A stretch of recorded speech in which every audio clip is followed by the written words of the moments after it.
Gjykata kushtetuese e Kosovës ka vendosur se deputetët janë të detyruar që brenda 30 ditëve të përfundojnë seancën konstituive të kuvendit, duke zgjedhur kryetarin dhe nënkryetarët e tij.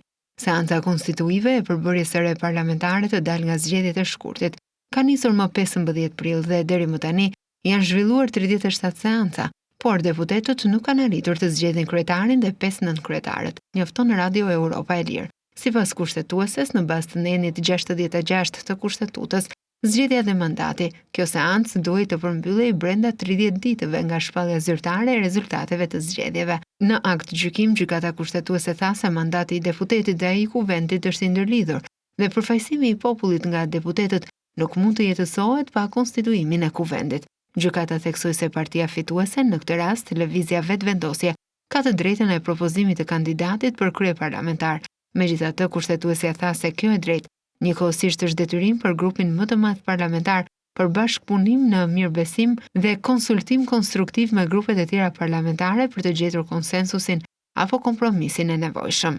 Kjo e drejtë në asnjë mënyrë nuk mund të rezultojë në bllokimin e konstituimit të kuvendit, u tha në akt gjykim, duke shtuar se ky detyrim vlen edhe për grupet e tjera parlamentare të cilat në frymën e bashkëpunimit dhe konsultimeve konstruktive propozojnë kandidatët për nënkryetar të kuvendit. Vetëm pas konstituimit të kuvendit mund të formohet qeveria e re. Kjo krizë vjen pasi asnjë parti nuk fitoi shumicën për të qeverisur e vetme dhe ka mungesa marrëveshjeje politike mes tyre për të krijuar një shumicë të përbashkët.